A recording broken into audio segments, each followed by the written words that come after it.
series, we want to use 5 systems variously selected from the schools of mythological tradition as indicative of levels of mythology. Therefore, each one of our discussions will be more or less comparative, but will emphasize the group under which the lesson is titled. So this evening we are going to discuss, in general, Babylonian creation myth. In particular, however, we want to lay down the foundation for a certain comparative study of world mythology. And as this is the only lesson we have set aside for creation stories, we must skip around a bit and hope that you will have the patience to realize that we want to cover as large an area as possible. In the beginning, we want to have something to say about the creation myth as a phase of human thought and human research.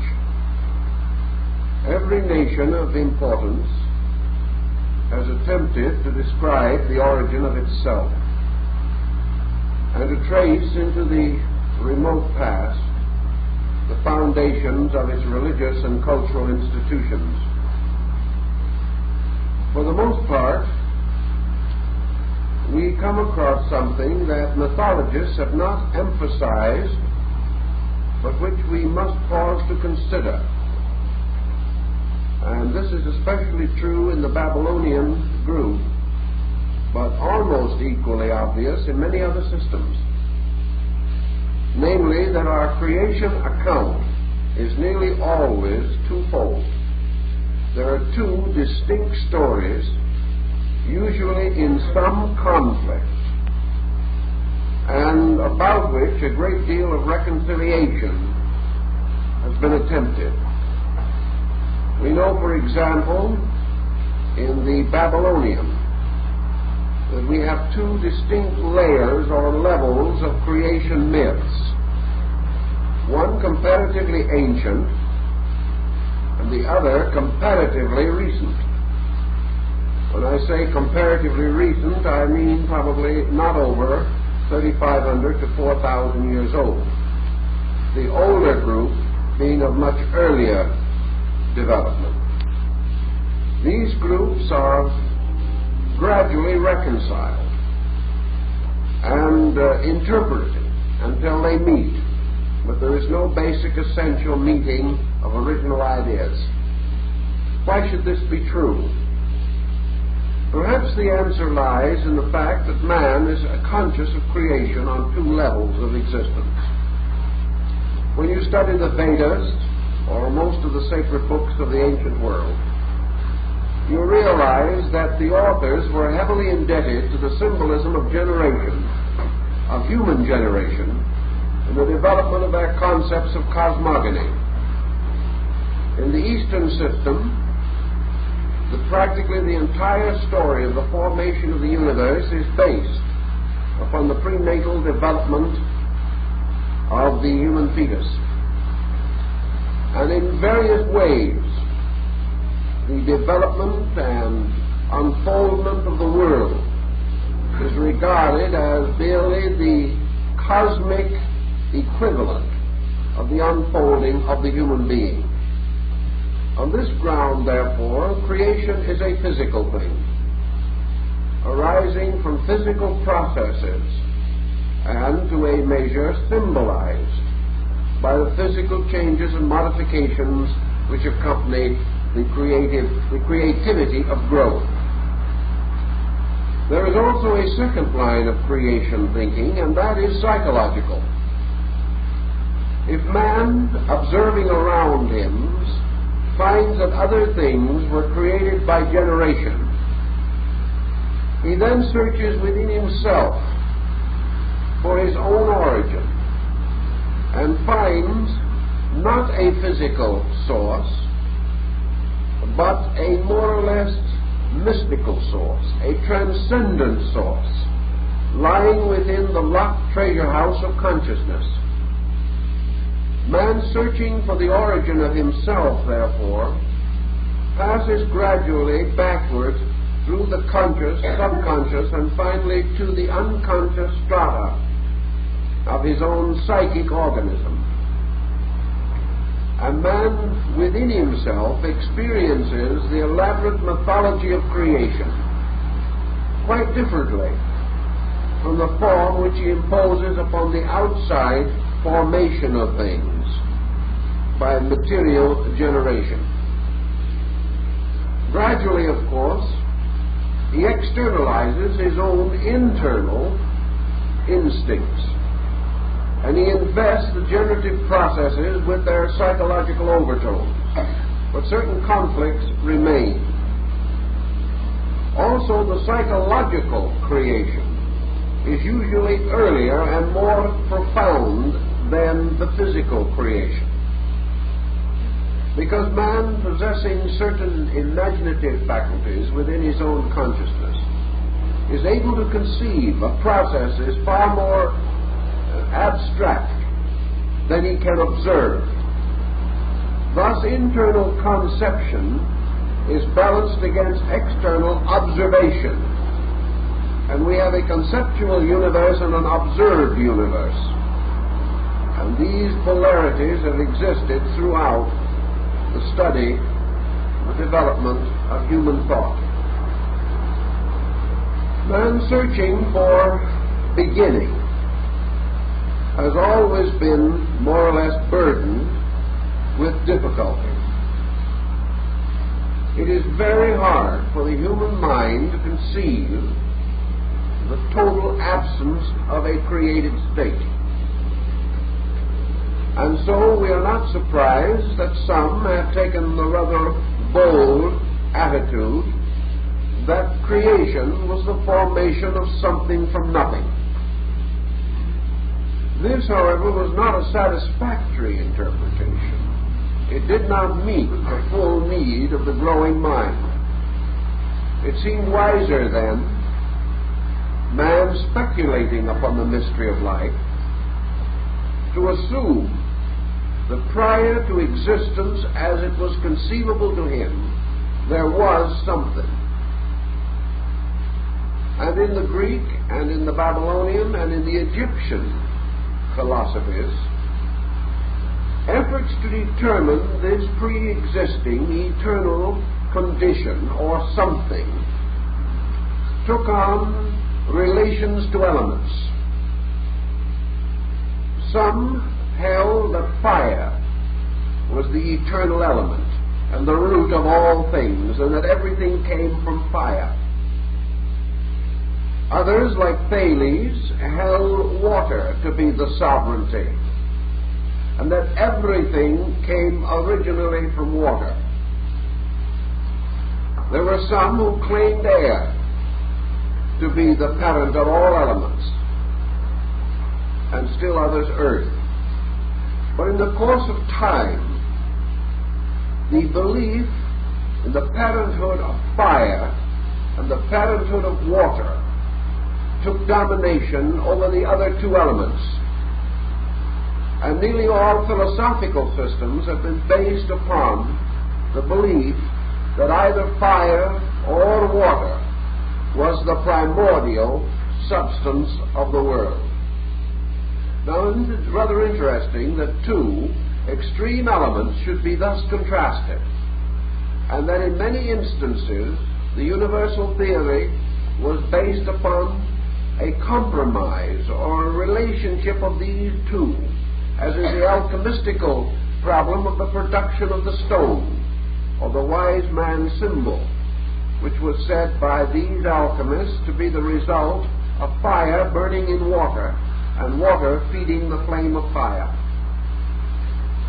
Now, if by water we can conceive, as perhaps we should, the material generational concept of life, all life, all form, all worlds arising from a kind of amniotic fluid in space, we can have what might be termed man's generation concept, based upon things observed or noted in the physical world.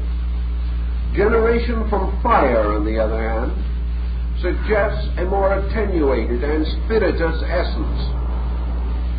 Fire seems to imply the creation of things from invisible sources rather than from visible ones. And through the study of these things, particularly in the light of more modern psychological thinking, fire seems to come to suggest the consideration of creation psychologically, or as emerging from the internal life consciousness of man himself. So a creation envisioned from man's psychic life is likely to be a fire creation. One envisioned more primitively from his material life may be a water creation. And we have these again carrying on through religion, where we have fire cults and water cults powerfully represented. The fire on the altar, the water of purification. It became in turn and time the symbol of spirit and body, or soul and form, or the internal and the external life of man.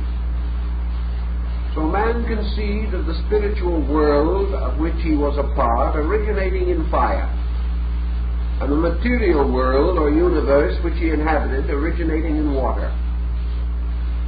And from the union of these, the spiritual and the material, he recognized the rise of his own psychic life, or the emergence of all compound natures, bodies, processes, which have become familiar to him. The Babylonians and peoples of this area have a number of very interesting contributions to make to the cosmological thinking of the world.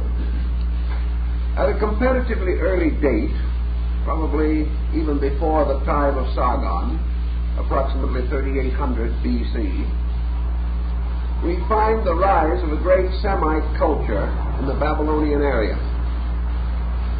We know that this culture will finally flower nearly a little more than 1,000 years later in the rise of Hammurabi and the integration of the great Babylonian Empire. Thus we have many foreign elements to consider in the integration of their religious beliefs. But also we must recognize that nearly all faiths in surrounding areas are indebted to the religions of Nineveh and Babylon, and that these later influenced Egypt, Greece, and Persia, and that altogether the great Akkad culture has made a very important contribution to our Bible and to the general knowledge of religious matters in Christendom and in the Judaistic worlds. So these things become very intriguing and very important to us. And we will then start with the basic problem that we have to face in all creation accounts, and that is an approach to the state of existence prior to creation. What in the Babylonian concept preceded the great motions which produced the world?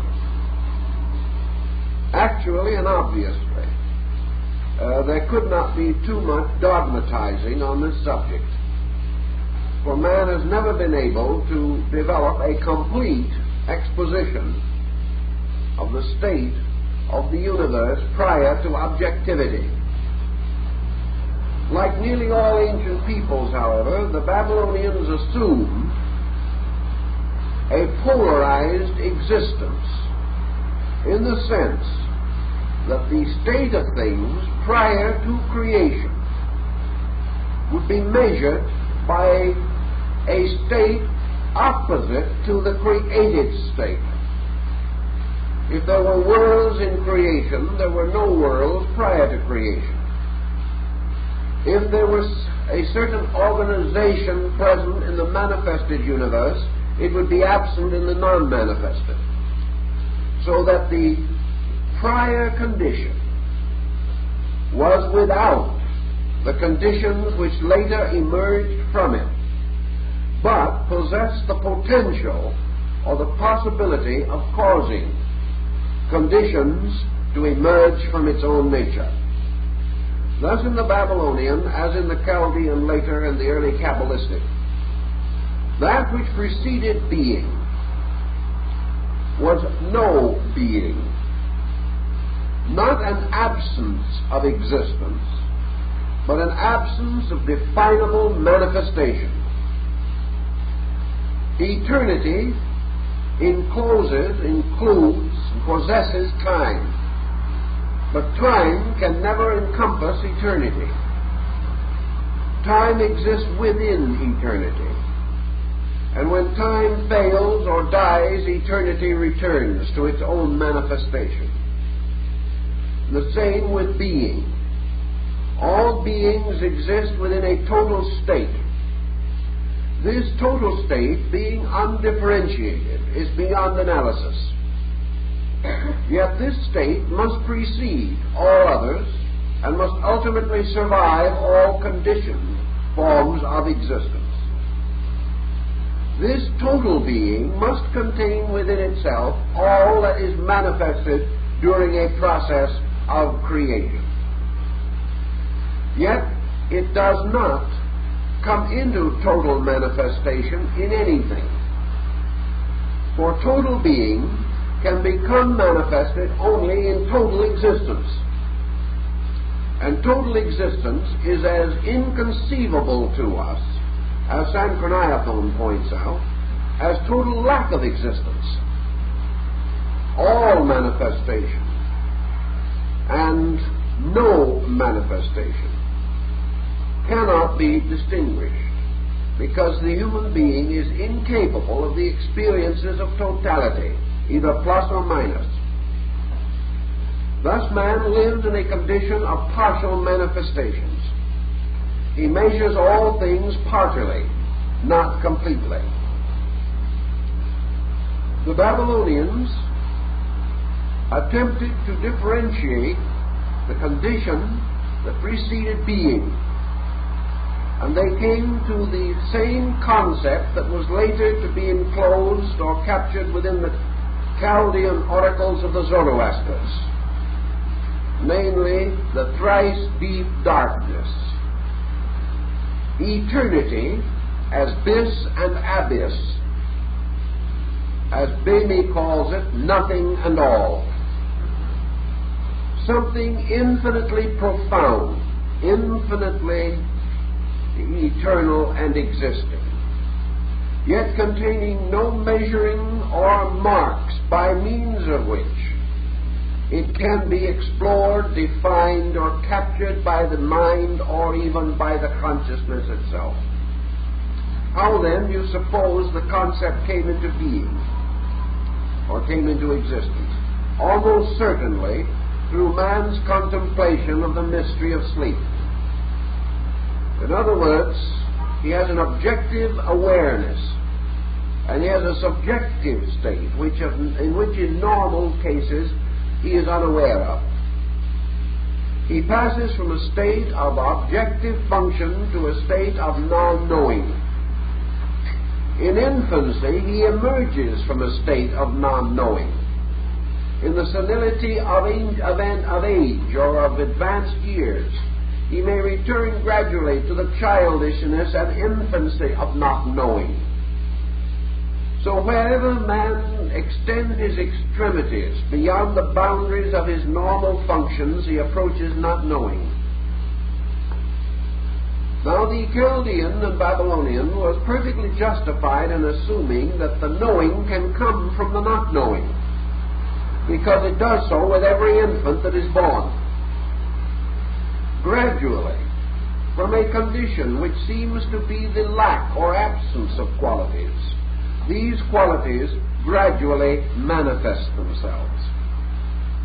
Again, searching in his own experience for the answer to these things, the individual perhaps experiences dreams in which from within himself he becomes aware of an internal world or life that is entirely separate from the external. And this internal life exists in a strange, dark, mysterious world which can be entered only through sleep. We speak of the unconscious. The ancients spoke of the underworld. And he considered this underworld the abode of phantoms, much as we consider the unconscious to be the abode of psychological phantoms. In both cases, the term under is implied, a term which represents below the threshold. And the term threshold becomes very important in Babylonian thinking because they established a clear concept of thresholds between the levels of the worlds and placed doors and doorkeepers there to guard the various planes or abodes of life.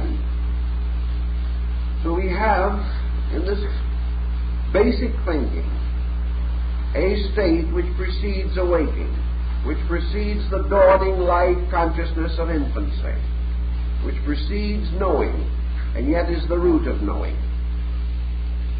Thus, in the Babylonian concept, we come to a belief or an idea that reposing within the infinite nature of this darkness, this inevitable unconditioned, there were three duads or polarized beings that rested and continued and endured through all time and eternity, and that periodically these beings seem to waken, seem to move from subjectivity to objectivity,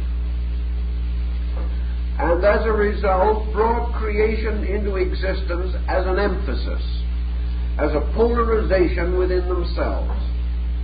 The Babylonians did not go as far as the Hindus in this thinking.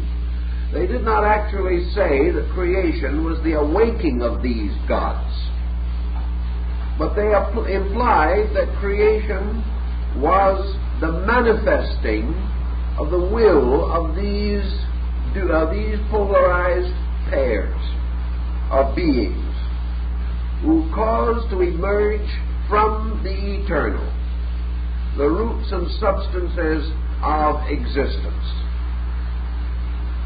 Now, their philosophy comes back to us in the Orphics, and in nearly all religions where you have an anthropomorphic or polarized concept of existence. The eternal, unconditioned profundity caused a polarization to occur within itself. And this polarization became the abstract potential of opposites, although these opposites themselves did not have any factual existence at this remote time.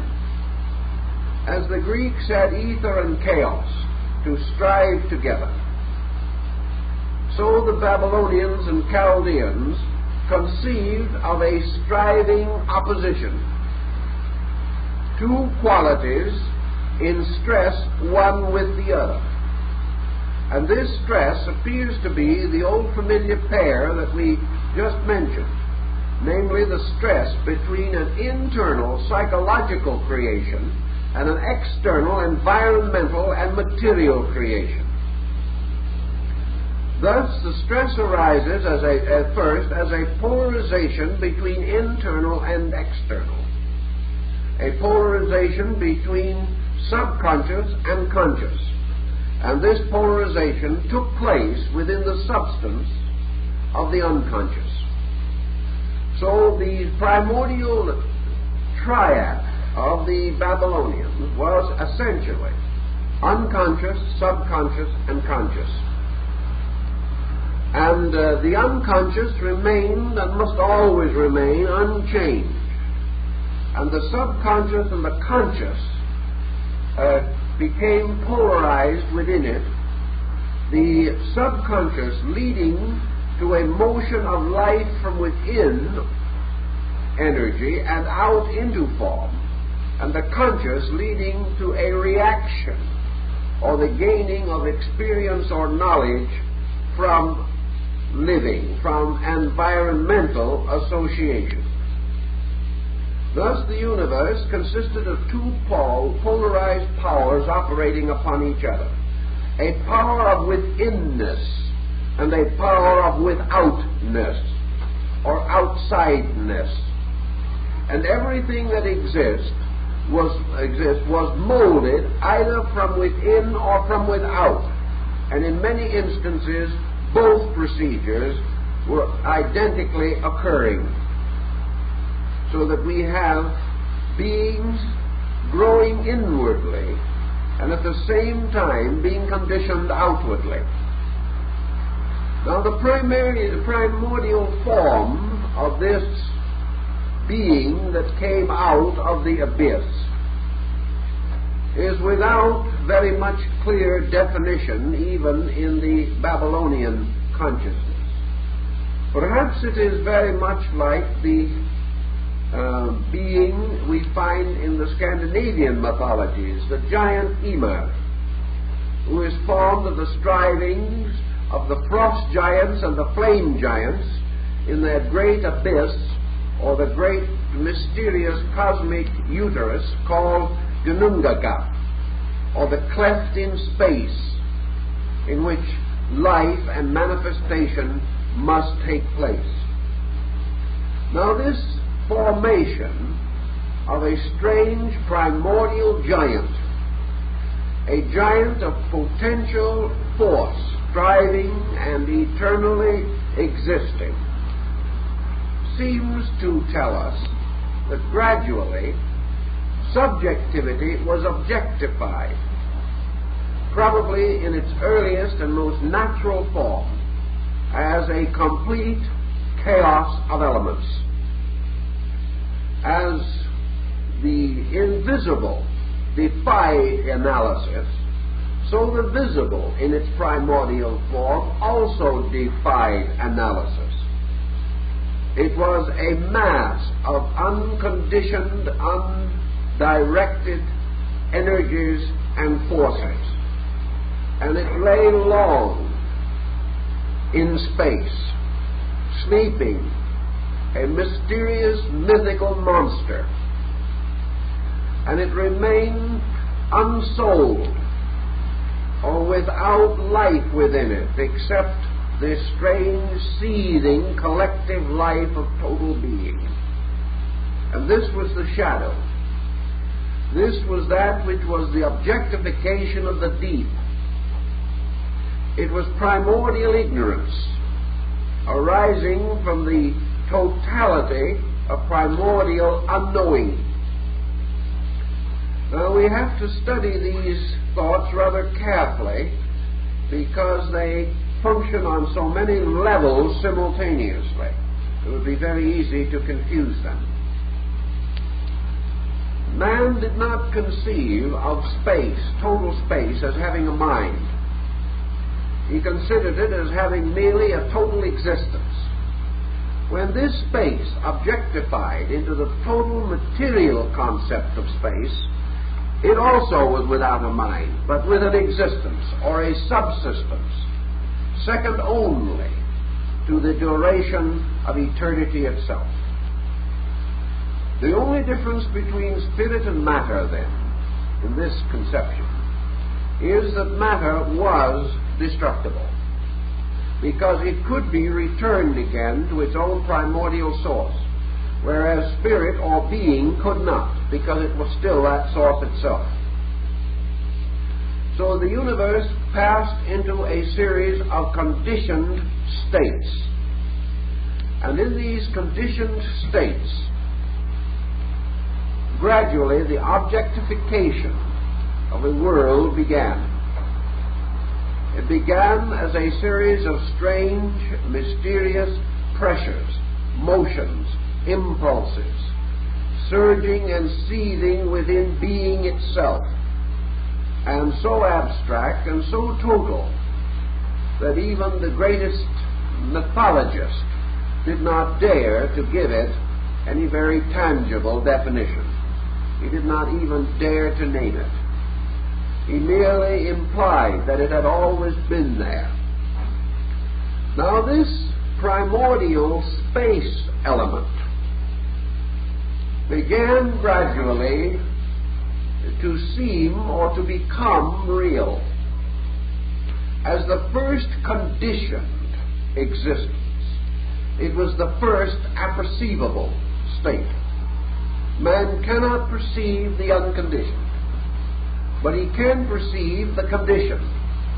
So with the coming of condition, universality died in the experience of man, and man psychologically transferred his attention to that which he could understand or conceive, with the result that the ancient way, the original material, the base of being, faded from his consciousness, to remain always known and recognized only through its symbolism in man, his own total unconscious.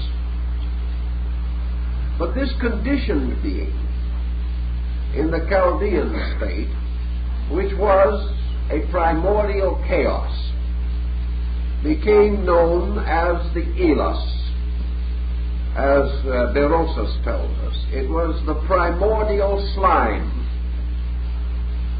It was this same primordial substance that in the Indian philosophy is churned in the early avatars of Vishnu.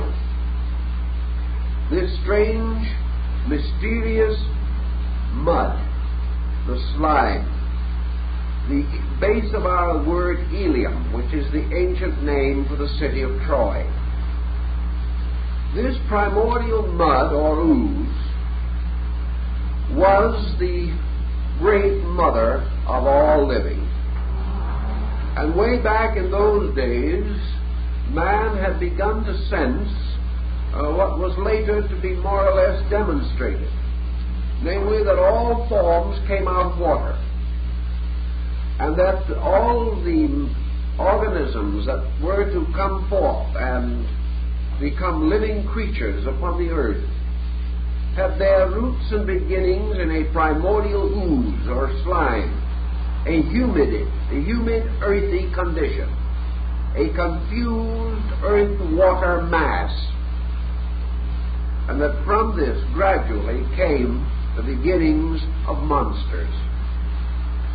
Now, on the psychological level, the Ilium, or the Ilus, the slime, became associated with the human subconscious, differentiated out of the total unconscious of man's existence.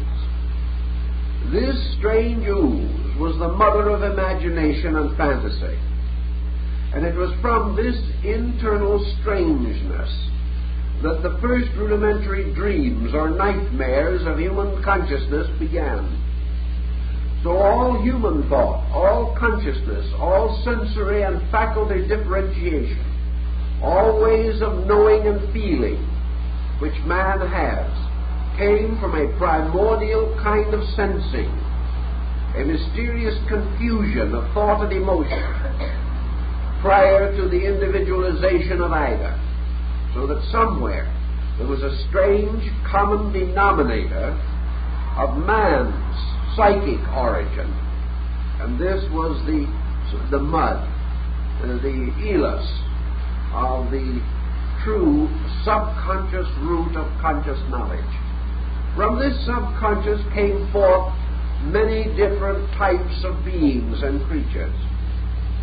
And in the Kabbalistic and Chaldean Babylonian theology, it is said that from this slime or ooze there came forth a phantasmagoria of creatures. incredible monsters that had no resemblance to the creatures we know in the world today. Composita of various kinds, human beings with the heads of horses, men with the legs and tails of scorpions, human beings with the heads and wings of birds, great flying monsters, crawling things with wings like griffins, innumerable, incredible creatures with many heads and many arms and many legs. All of these monstrosities crawling out of the mud, which was the common uterus of matter. A fantastic concept of lives and forms that were before the beginning.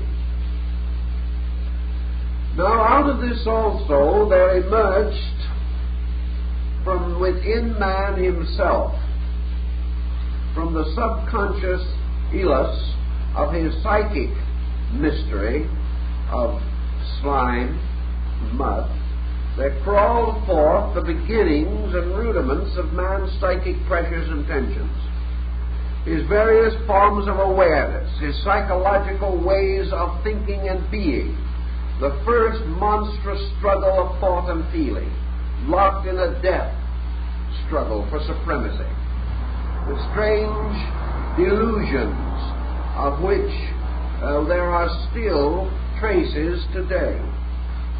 And in the midst of these, like a magician, standing as sorcerer over all this world of fantasy and magic, the necromancy, ruled the strange deity Enlil. This being, as the word Lil in the name implies, means demon. And the word Lilith, in relation to the story of Adam and his demon wife, implies not only a monstrous or evil creature, but by the demon a dream, a nightmare, a strange and horrible fantasy. And Enlil became the symbol of this subjective psychic life of man, inwardly breeding monsters, even as the ilus or the material slime gave birth to monstrous forms. Thus incredible creatures having no true substance in reality, had their inner life issuing from the subconscious slime of the invisible world, and forms the strange patterns of the laws which were sometime to generate bodies and bring them forth in order and propriety. These laws not yet having been established, forms grew in strange and fantastic and incredible ways. Now, in this combination of things, we also see certain traces of our own psychology. We say it's a terrible thing to imagine or even try to think of a world ruled over by these seething, incredible reptilian bird creatures that represented ungoverned and uncontrolled thought. But let us see how quickly the same thing can happen in the mental life of the individual. When man is unable to control his mental emotional forces within his nature, he produces terrible fantasy, morbid dreams, monsters, of which the incubus is but a good example. Man fills his invisible life with nightmares the moment he loses his rational integration. So the Chaldean may not have been so wrong when he implied that if man, relaxing the control of his mental and emotional life, becomes the plaything of monstrous intensities, so in all probabilities these monstrous intensities preceded the establishment of control. and that at some time man was struggling for the integration of his own egoic consciousness, just as nature was struggling to discover the laws by which its own formal development could be brought under order and integration. So in the beginning, there was this tremendous struggle for integration, a struggle that went on and on, according to the old story, for vast periods of time. A struggle in which these monstrous forms reached out but could not survive, that they possessed no power of order within themselves, and that if they had remained as they were, the world would have gone on and on and on forever, and there would have been no growth, no consciousness, no integrity established in the entire structure of the world. Now, as time passed and these two processes, one subjective and the other objective, continued, we find a gradual unfoldment of theology. We find the gradual recognition or the establishment of the need for an integrated concept of being. In this great struggle, something had to take over. Something had to become the leader, because these two forces, equally differentiated, would have struggled forever, ending only in chaos. Then it was, according to the Chaldean concept,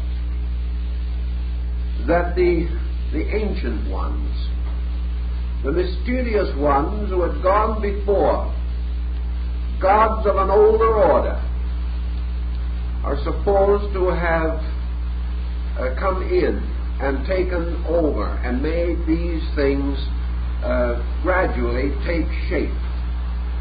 And in among and dominant with these gods came the deity Ea. Now Ea was the old one, very ancient. And Ea represented not the element of air. That isn't it. The deity's name is E''A. And it represents a very ancient being. A being that is supposed to have lived silently and eternally in space. Now perhaps if we study psychologically again, we can get some concept of what might have occurred or how the ancients believed it occurred. Out of the struggle of man in infancy to gradually integrate a mental and emotional being, this struggle gradually seems to lead to something. For in the development of things, a consciousness which has been locked behind the struggle gradually emerges, takes over, and integrates the mystery. This consciousness taking over from within seems to impose upon the great diffusion of chaotic forces a kind of law and order, and to demonstrate or prove that residing inevitably in being itself is also the experience of its own integration, and that when this struggle, when this slime of the ooze produces a certain degree of fantasy, gradually this fantasy leads to its own awakening. Just as man, under psychotic pressure, is ultimately pressed on to the restoration of his own integrity. The restoration of law and order within consciousness is first recognized as necessary, as the opposite to the existing chaos. and gradually it comes into manifestation. In any event, Ea was the deity who first of all dreamt and envisioned the organization of the world, and who bound the subconscious faculties of man into the service of an ancient principle that had always existed. In other words, the emergence from total consciousness, or as we might call it, the total unconscious, was in two waves or manifesting cycles. First, a chaotic, in which a psychic form, the seeds of thought and emotion structure, were projected. Then from this unconscious there also came the power of directional will, which ensouled both mind and emotions and brought them into order. At the same time, in the material world, the riot of forms which had resulted from the lack of control, this riot of forms gradually took a total picture, producing out of its own internal and eternal nature a terrible monster which was called the dragon.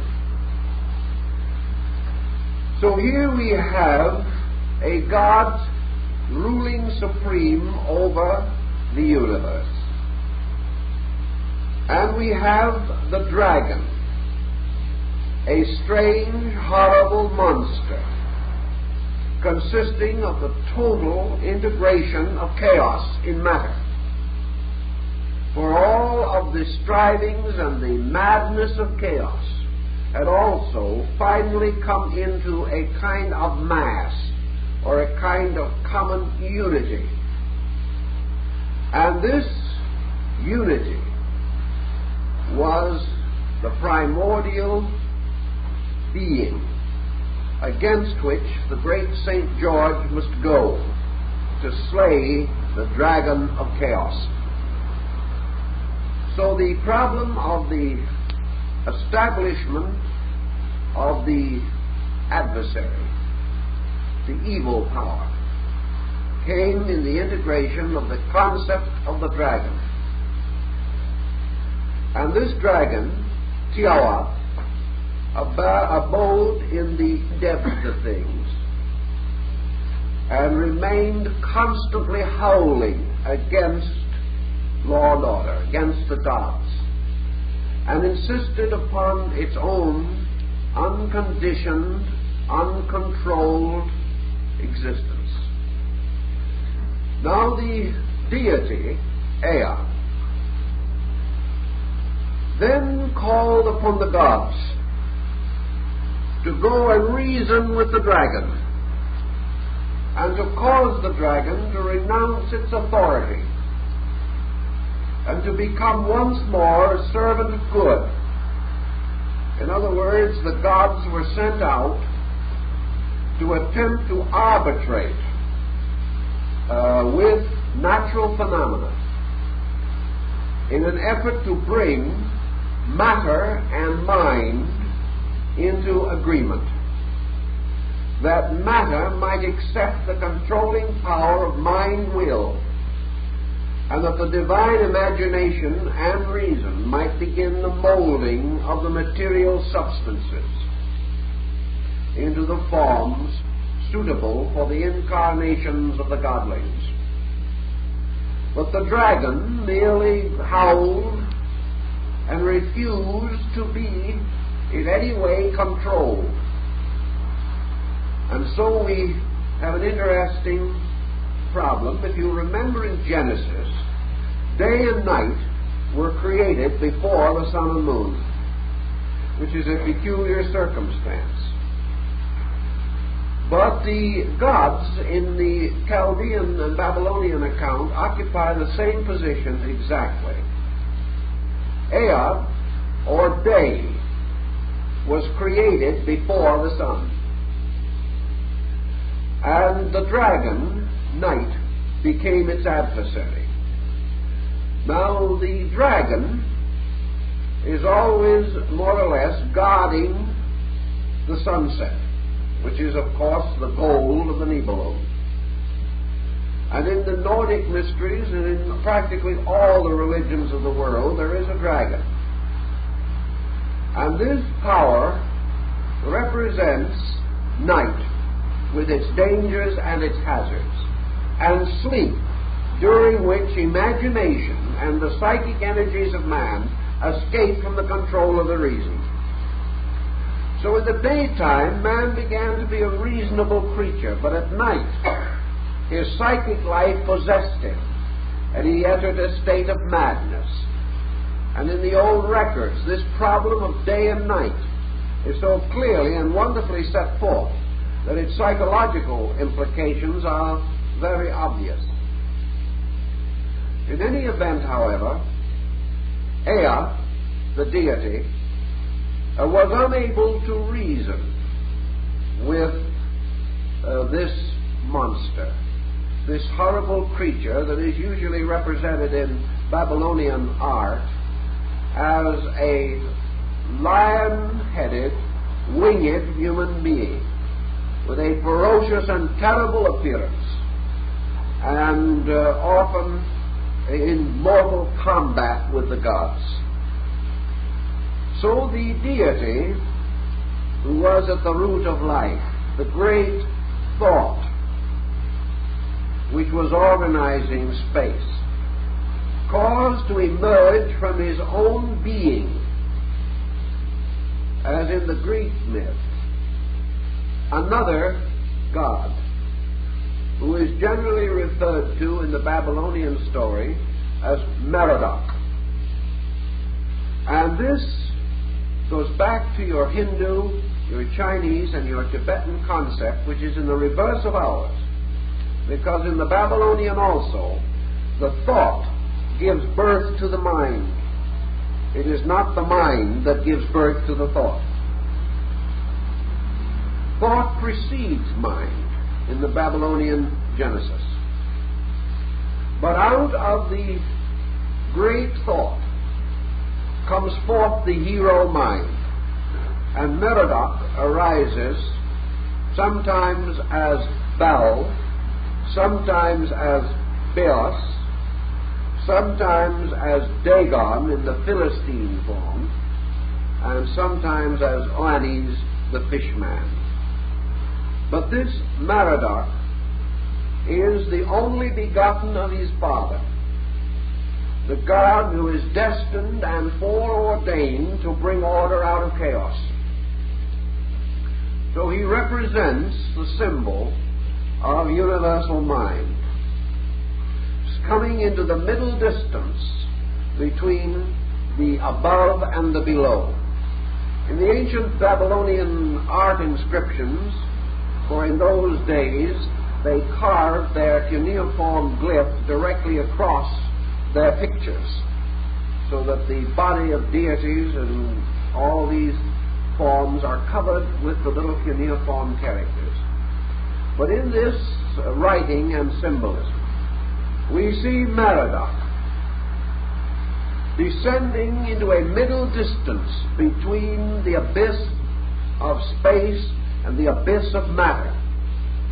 And here standing in a luminous mist, wielding a so great blazing sword of light, the sword Noton, the sword Excalibur, the mysterious sword of quick detachment of the Indian fable.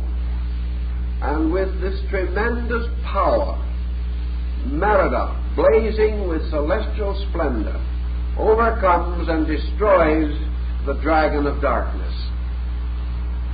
And after the dragon of darkness has been slain, Ea, the god, rewards Merodach by making him the creator of the world we know.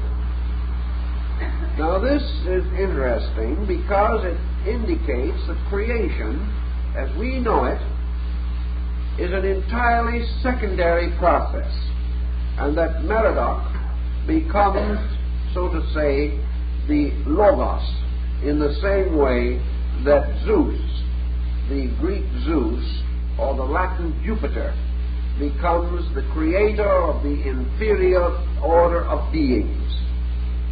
In any event, Merodach, receiving power and authority from Ea, and therefore being entrusted with all things and all virtues and all natures, proceeds to take the body of the slain dragon, and from this body to fashion the entire structure of the mundane world. This is like the material universe formed or fashioned from the body of the snow giant Ymir in the Scandinavian rites. Or in the Greek, after Zeus has destroyed the 12 titans with his thunderbolts, he fashions from the ashes of the titans and the blood of Dionysus the human race. Now, the titanic or primordial forces of the ancient Greeks are equivalent to the zodiac. And the great dragon coiled in space was the Babylonian equivalent of the zodiac, even as we find in Central America the signs of the star groups placed upon the back of the serpent in the case of the calendar stone. So from the body of this monstrous creature, mind, working upon matter, produces organized existence. And this organized existence is stationed in a kind of middle distance between the extremes of life and matter. And therefore, actually, Merodach is entitled to be called the formator, or the cosmocrator of the world. He is not the creator in the true sense, because he does not create something from nothing. He is the formator, because he brings cosmos out of chaos by making use of the elements that have always been there. So out of all the primordial elements, the world is produced. And the world is divided into three essential parts. The lowest of these parts is physical nature itself, which begins to take proper form and kind, and the monsters disappear, and the horrible creatures vanish away, and those that had many heads and so on are no more to be seen, and the earth began to produce gentle bodies and types of forms that were suitable to the uses of mind, and these were originally called the mind-born forms, for they were generations of thought. In the meantime also, in the higher or mysterious subconscious chaos, an equivalent transformation was taking place. The dream world of nightmare and fantasy was vanishing under the light that shone from Merodach. And in the subconscious life of living things, mind began to take order. Reason began to assume power. Thought dominated fear. And man was no longer unable to face the mystery of darkness and of sleep. Mind began to give him the courage to organize and revise his own fantasies. So Merodach then turned upon the sleep monsters, the mysterious beings in space, and he slew all the evil gods in space. He slew, therefore, the forms of fear, of the hideous and terrible representations of imagination, of fantasy, and of guilt. He took all these horrible monsters of our dreamings and destroyed them, because the moment the mind integrated or became organized, it determined the nature of sleep phenomena. And man's sleep phenomena became merely reflective of his waking consciousness. And, of course, certain evil powers still remain, for the adversary is ever present. But Merodach took the world of sleep away from fear and gave it to reason. And by degrees, therefore, the reasonable world came into existence.